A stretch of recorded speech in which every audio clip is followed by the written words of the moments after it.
Eh bien salut à tous, c'est Postaz. Aujourd'hui on se retrouve pour la seconde séance de qualification de la saison, c'est-à-dire à Melbourne, à Sepang, sur le circuit de Kuala Lumpur. Alors on se retrouve sur le sec, parce que ça va pas durer, je peux vous le dire. Là, si vous voulez, là je sais pas si je l'ai montré juste en début. Il va pleuvoir pour la course, donc c'est pour ça que j'ai choisi des réglages pour la pluie totale, complète, hein, vraiment. C'est pour ça que les temps vont être lents, mais je suis assez fier. Et enfin, je suis assez content et mécontent de ma qualification, vous allez le voir. Voilà, je vous ai présenté vite fait le contest. Le contest. Désolé, je suis fatigué, je rentre à l'instant des cours, il est... Quelle heure il est? Il est 18 h. Bon, voilà, parce que comme j'ai eu des problèmes avec l'enregistrement, etc. En fait, ça m'a fait comme la dernière fois, si vous vous rappelez bien, les bugs, comme moi je disais, waouh, pourquoi ça lag comme ça, etc. Alors que vous, ça laguait pas du tout. Et vous avez juste dû me prendre pour un gros teubé. Et donc ça m'avait fait pareil, mais pendant un max de temps, bien 1 minute 30, je déconne vraiment pas. Ça avait fait que la vidéo durait 24 minutes et l'audio durait 26 minutes. Donc à partir de là, tu qu'il y a une couille, hein, concrètement. Voilà, c'est pour ça que je le refais. Donc on est jeudi soir, donc je suis crevé. Ce soir, je vais dire de la merde. J'ai essayé de l'upload le soir même parce que le rendu va me prendre 2h30 parce que j'ai un PC de merde. 2h30 après l'upload, ça ira vite. Donc elle sera en ligne vers, je l'espère, 21 h. Ouais, 21 h je pense, ouais, à peu près. Désolé, hein, c'est pas les mêmes heures que d'habitude, mais là j'ai du mal en ces temps de cours. Voilà, donc j'ai préparé comme la dernière fois quelques sujets pour combler la séance. Donc le premier, donc voilà, je parlais des... vas-y, je vais commencer parce que j'ai commencé par les cours. Donc oui, je suis en cours, donc je suis BTS. Donc souvent j'ai pas trop le temps, ou alors quand je rentre je suis crevé. Donc c'est pour ça que des fois je suis à la bourre au niveau des vidéos. Donc veuillez m'en excuser. Au passage, je commence mon tour lancé. Mon premier tour de la séance de qualification de la Q1. On va voir ce que ça donne. Voilà, après, donc on va parler évidemment de quoi? Du Grand Prix de Bahreïn qui s'est déroulé ce week-end, donc dimanche dernier. C'était juste un Grand Prix incroyable, franchement. Je sais pas si vous l'avez vu. Si oui, vous pouvez me donner vos impressions en commentaire. Sinon, vous pouvez aussi, comment ça s'appelle, enfin, vous pouvez, je pense que c'est possible d'avoir des rediffusions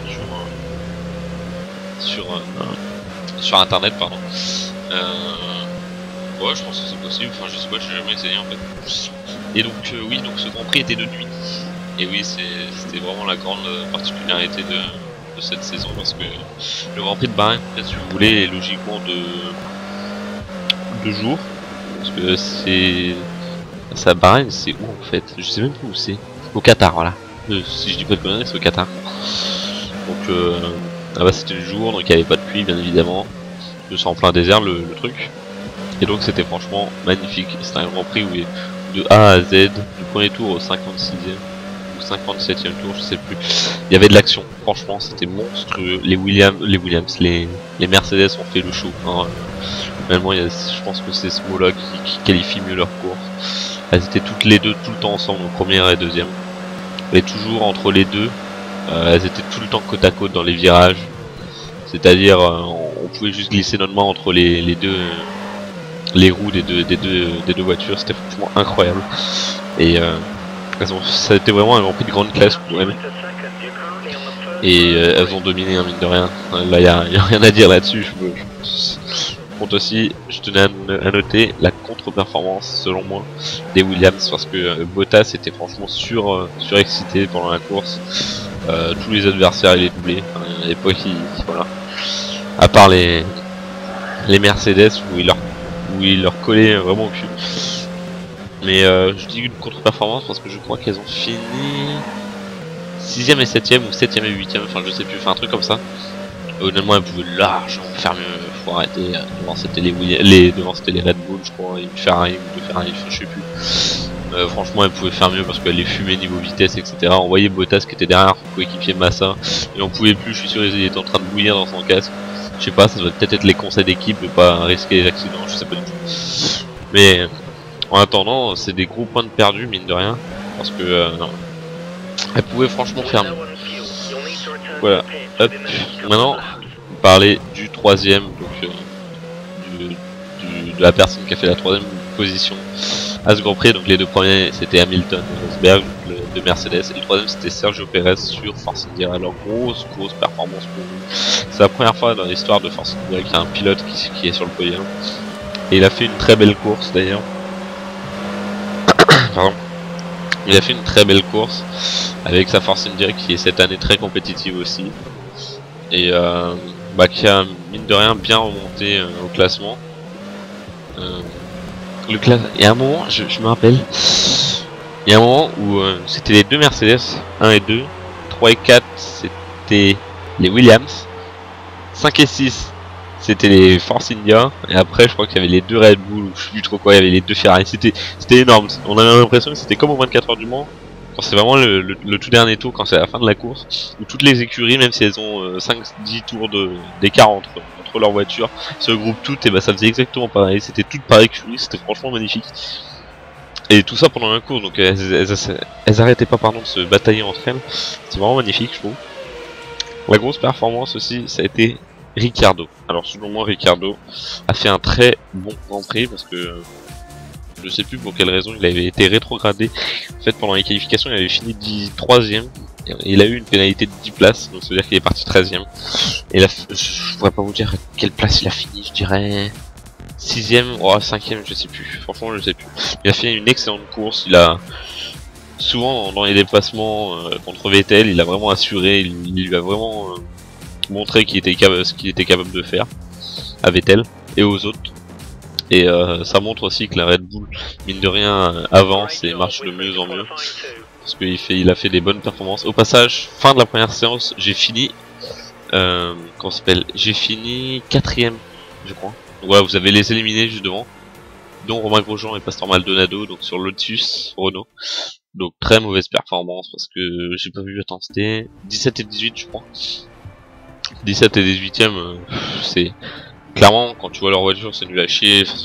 Leur voiture a du mal, hein, ça c'est clair et net. Le moteur Renault a du mal, pardon.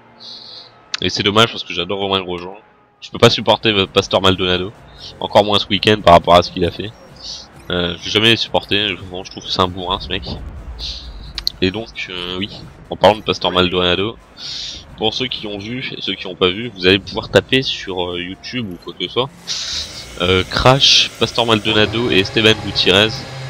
Et vous allez voir ce qui s'est passé. En fait, c'est du grand n'importe quoi. Sortie des stands de Pastor Maldonado, Esteban Gutiérrez sur sa Sauber veut prendre le premier virage. Maldonado lui rentre dedans sur le côté. Donc en fait, avec le museau des Formule 1 est très bas, ça fait que dès qu'on touche, hop là, l'autre décolle, l'autre voiture décolle. Et c'est ce qui s'est passé. Je crois qu'elle a fait 2 tonneaux pour la Sauber.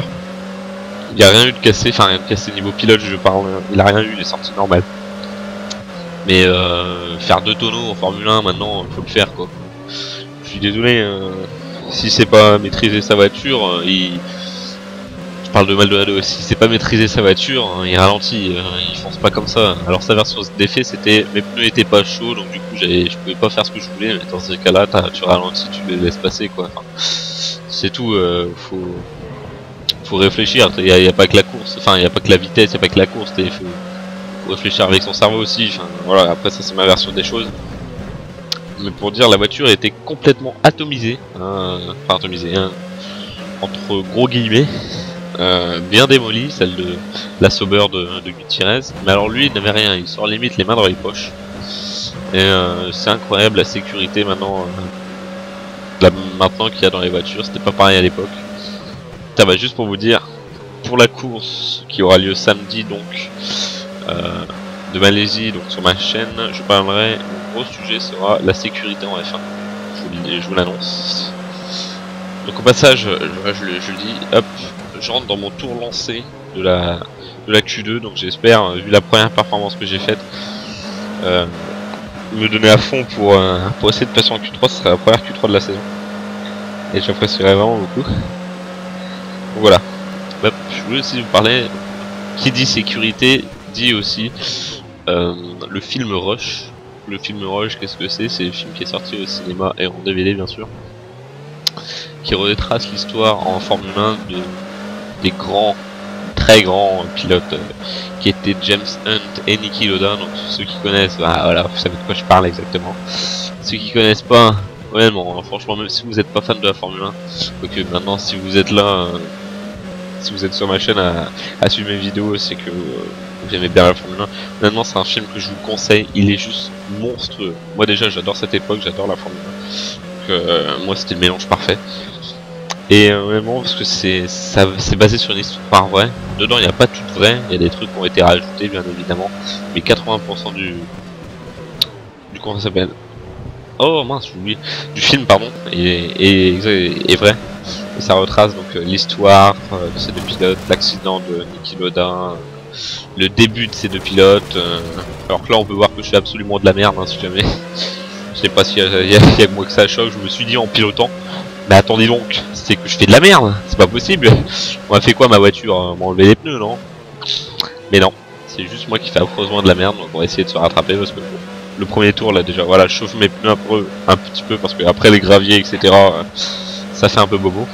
Donc on va se relancer pour un autre tour lancé. On va dire que celui-là comptait pas. Hein, voilà, vous l'avez pas vu. Ok, vous faites comme si vous l'avez pas vu. Hein? Ni vu ni connu les gars, ni vu ni connu. Ouais bref. Suite en passant, donc oui, Rush, c'est franchement un comment ça s'appelle, un film que je vous conseille. Même si vous n'êtes pas fan, hein, comme je vous dis, ça va rien vous changer. Vous allez être à fond dedans parce que l'histoire est géniale en fait. Donc par exemple, juste pour vous dire à peu près, c'est l'histoire. Je vous fais vite faire un résumé si vous n'avez pas envie de le voir, ou juste pour vous donner envie de le voir. Sans vous spoil hein, bien évidemment. En fait c'est l'histoire de Niki Lauda, un Autrichien, et James Hunt, un Anglais, qui commencent tous les deux en oh putain de la vache, oh là c'est F2 je crois, en F2000 ou F2 je sais pas, enfin oui je crois que c'est F2000. Donc dans vraiment dans les petites catégories de les bas de gamme en fait, faut passer par ça avant de vouloir espérer, je dis bien espérer passer en Formule 1. Et donc il commence là-dedans, et c'est comme ça qu'il se rencontre, donc deux tarés, hein, franchement. Enfin un taré surtout, qui est James Hunt, et Niki Lauda qui est le perfectionniste par excellence, hein, franchement c'est monstrueux. Et donc cette histoire, et chacun au final en fait se retrouve en Formule 1, l'un contre l'autre bien évidemment, pas dans la même écurie. Mais voilà, et c'est un combat acharné entre les deux. Après il y a l'accident de Niki Lauda, donc je vous en parle pas, vous découvrirez. L'accident de Niki Lauda, après voilà, ça continue, le film continue avec leur rivalité toujours, etc. Franchement c'est un film vachement bien, et il faut que vous le voyez. Et la petite parenthèse, hop, je passe 11ème, très bon temps, mine de rien, très bon temps de ma part, avec une maudite Caterham. Bon, je passe 12ème parce que ce petit con là, tiens, prends ça dans ta gueule. Le petit con là qui est devant moi, là il est passé devant, pas bien. Donc oui, donc 12ème avec ma petite Caterham, donc ça va, franchement c'est un très bon temps je trouve. Vettel est 10ème avec sa Red Bull et je suis à 6 dixièmes de lui, donc c'est pour vous dire. Non, 6 dixièmes au tour je crois. Donc c'est franchement que soit moi que j'ai fait un excellent tour, soit que Vettel a fait un tour de merde. Ou la voiture, pourtant on a le même moteur, donc voilà. Donc c'est une très belle qualification pour l'instant de ma part. Mais je vous cache pas que quand j'ai vu mes performances, je me suis dit putain vas-y mais je peux trop aller en Q3, donc je vais donner un maximum pour y aller. Mais là vous voyez en bas le logo du réservoir qui clignote, donc je vais rentrer au stand pour remettre du carburant. Mais aussi, comme je vous l'ai dit, la course est sous la pluie, mais sous la pluie battante, hein. Ça va être que de la pluie, je vous préviens à l'avance. Je suis très nul sous la pluie. Enfin, j'arrive pas à gérer. Ou alors je mets un gros temps d'adaptation. Et quand je suis plus en adaptation, ils sont déjà trop loin devant moi en fait. Donc c'est pour vous dire. Donc ça va être que de la pluie. Donc on peut se dire en fait le jumeau on doit garder des pneus hein, pour la course. Là je m'en fous. Je prends les pneus il faut des nouveaux pneus. Je prends les nouveaux pneus. Parce que comme j'utiliserai que des pneus pluie. Donc c'est ce que je vais faire, je vais changer les pneus aussi qui mine de rien commencent à perdre de la... de l'endurance on va dire, même si c'est mieux, vous allez me dire, qu'ils en perdent comme ça ils chauffent plus vite, mais je préfère avoir des pneus neufs pour espérer faire un meilleur temps. Pardon. Donc c'est ce que je vais essayer de faire, hein, bien évidemment, avec ma modique Caterham, qui est que j'arrive à prendre en main sur ce circuit. Après sous la pluie, je ne cache pas, les essais c'était comme la course, c'était sous la pluie battante. J'ai essayé de m'entraîner un peu, c'est dur. C'est dur mais je m'en sortais, j'étais plutôt surpris de moi d'ailleurs. Mais c'est pas grave, tant mieux si je m'en sors, hein, vous allez me dire. Donc là on voit 100% de pluie pour la course. Ça va être vraiment très dur. Donc là option, là je m'en fous, je prends le dernier train de pneus que je peux. Là je sais pas ce que je fais, hein, j'étais totalement con, je devais bugger, c'est ça. Donc je repars avec de l'essence, avec des nouveaux pneus pour essayer de faire un nouveau temps. Un nouveau temps autour qui est faisable. Franchement c'est très faisable, ce que j'espère faire en fait. Il n'y a plus qu'à espérer pardon, que je fasse un bon tour. Donc c'est parti, on s'élance pour le tour de sortie. On va essayer de bien faire chauffer les pneus pour être dans de meilleures conditions quand on va sortir. Voilà, donc je sais pas si vous avez marqué, mais là j'ai parlé bien et tout pendant les attendez que je regarde les 15 premières minutes. Et maintenant j'ai fini mes sujets, donc j'ai l'air d'un con, je sais plus quoi dire. Non mais c'est pas grave, je vais réussir à trouver. Donc je vais revenir au sujet de mes cours. Donc vous voyez là par exemple la voiture. Pff, putain la vache quoi. Faut que j'arrête les cours, faut que je parte, comme ça je suis en pleine forme. Donc oui, putain j'en ai marre de tous ces merdes. Oh, Bobby. Et donc on est jeudi soir, enfin fin d'après-midi, donc je vais essayer de sortir ça pour jeudi soir. Donc logiquement ça va dû sortir mercredi. Bon la course sortira samedi parce que bon, demain, je finis tôt donc j'aurai aucun problème pour filmer. Le blond que j'ai laissé là-bas, je me suis dit bah attends, faut dire quoi maintenant? Bref, excusez-moi, désolé, je suis vraiment fatigué.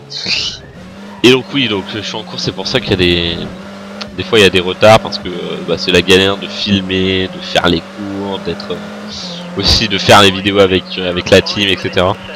Ça laisse pas beaucoup de temps et j'ai pas souvent mine de rien un motif pour le faire quand je rentre des cours, hein, genre, quand je finis à 17h30 ou que ce soit ou quand la journée a été longue. C'est vraiment trop la flemme quoi. C'est pas parce que j'aime pas le faire, hein, c'est que j'ai trop la flemme. Petite parenthèse encore une fois, hein. On prend le tour lancé. Il reste 4 minutes 35 dans la qualification. Faut tout donner. Il reste plus beaucoup de temps. J'ai moyen, j'ai des grandes possibilités de faire ce que je veux. Donc pour l'instant ça part plutôt bien si je me rappelle. Enfin, après tout c'est le premier secteur mais toujours être en avant. Voilà. Je suis à 63 millièmes d'avance sur mon ancien temps. Donc ce qui est plutôt un bon début. Raikkonen qui reste dans la trajectoire en mode badass, hein. Pas de problème. Voilà, hop. Bah, franchement, là, je sais vraiment plus quoi dire. Donc oui, bah, si, la sécurité. Donc la sécurité sera le prochain sujet que je vais aborder pendant la course. Je pense que ça prendra pas mal de temps. Parce que sachez que la sécurité a, mais je dirais même pas extrêmement évolué. C'est passé de rien à ce qui est maintenant 287 centièmes. Enfin, 2 dixièmes, pardon. 2 dixièmes. C'est pas mal. Presque 3. Du coup la sécurité a extrêmement évolué et ça c'est franchement bien, c'est ce qu'il fallait parce que maintenant les pilotes avec les accidents qu'ils peuvent avoir peuvent être violents et avec les nouvelles voitures de cette dernière décennie sont extrêmement résistantes, ça en devient incroyable parce qu'il y a quand même eu des sacrés accidents cette dernière décennie, enfin depuis l'an 2000. Parce que on peut y voir notamment avec ceux qui s'en rappellent de l'accident de Robert Kubica en 2008 au passage pardon. Là on vient de voir que je suis à 1 dixième de VTL qui est dixième. Alors là j'ai fait vraiment une grosse performance mine de rien. Après vous aurez qu'à me le dire en commentaire ce que vous pensez de ma performance si jamais à la fin, suivant la fin de la séance. Là donc je me suis mis en régime pauvre d'essence pour faire un dernier tour. Enfin, voilà, je vous le dis direct. Je laisse passer les deux pilotes. Donc oui, je vais faire un dernier tour chronométré pour essayer de battre parce que je me dis putain mais je suis pas loin quoi. Donc on peut voir Vettel est passé dans la zone rouge. Il a été doublé par son. J'en ai marre. J'en ai très marre. Très marre, hein. Vous notez cette petite phrase dans votre petit carnet, très marre. Ok. Alors oui, donc Ricardo, son coéquipier sur Red Bull, l'a doublé, donc ce qu'il a mis dans la zone rouge. On va voir si Vettel est capable de remonter. Ce qui est pas sûr du tout parce que Vettel en ce moment c'est pas sa saison pour l'instant. C'est pas la voiture elle va pas. Là, le pilote du coup va pas non plus. Que voilà. Là vas-y, toi tu peux passer mon petit coquin. Mais bien parce que c'est toi, hein. Hamilton, t'es gentil, tu sens très bon, voilà. Donc, dernière ligne droite avant le lancement du dernier tour chronométré. On voit que j'ai encore de l'essence, je vais pouvoir y aller à fond niveau essence justement. Et c'est parti, on met le mélange riche. En fait le mélange riche, si vous voulez, vous consommez plus d'essence. En fait vous êtes plus rapide parce qu'elle dégage plus d'essence, donc plus de puissance, etc. Ça va ensemble. Oh là là, je suis à rien de Vettel, je suis à 42 centièmes. Oui, centièmes. 42 centièmes, ce qui est absolument rien hein, quand on y pense. Donc là je me dis putain j'ai moyen merde. Et là on me dit que je manque d'essence, donc ça c'est pas bien. Alors c'est totalement, enfin si c'était faux d'un côté mais ça va rien me faire. Il reste 51 secondes. 51 secondes en fait si vous voulez, comme j'ai lancé mon tour. Là je suis à 2 dixièmes de retard. Et donc là c'est pas bon du tout. Là je me dis putain allez réveille-toi quoi. C'est vraiment pas bon. Ça montre que je suis pas à fond dans mon tour. Donc oui je disais, là il reste 30 secondes. En fait dès qu'on commence notre tour lancé avant la fin du chrono, on doit finir notre tour lancé même si le chrono s'arrête. Voilà. Ça c'est la réglementation depuis tout le temps. Hein, voilà. Là on va voir, attention, temps de passage. Et là on voit 6 dixièmes de retard sur mon ancien temps. Là, je me dis ouais, c'est fini. 2 dixièmes encore. Je me dis ouais c'est fini là, j'arriverai jamais à rattraper. Donc, comme vous pouvez le deviner, ma qualification s'arrête ici, donc je finis 12ème, oui j'allais dire 2ème, mais non, 12ème de cette qualification, donc je m'arrête en Q2, d'un côté j'étais très content parce que j'avais fait une bonne qualification selon moi, et très déçu parce que je pensais vraiment pouvoir aller en Q3, ça m'aurait fait vraiment plaisir, pardon. Donc voilà, donc on va se laisser là-dessus, j'espère que la vidéo vous aura plu, excusez-moi du retard que j'ai eu par rapport à celle-ci. Et n'hésitez pas à me dire ce que vous avez pensé des sujets lesquels j'ai abordé, je vous en prie. Si le sujet vous intéresse, donc la sécurité dans le prochain. Le film Rush aussi, j'aimerais bien savoir votre avis sur ce film si vous l'avez vu. Et donc voilà, n'hésitez pas à mettre un like, ça me fait ultra plaisir, il y a vraiment beaucoup de likes, c'est vraiment énorme je trouve, merci beaucoup. Donc le petit like et le petit commentaire, ça fait toujours plaisir. Allez, ciao tout le monde et à samedi pour la course de Malaisie. Ciao tout le monde.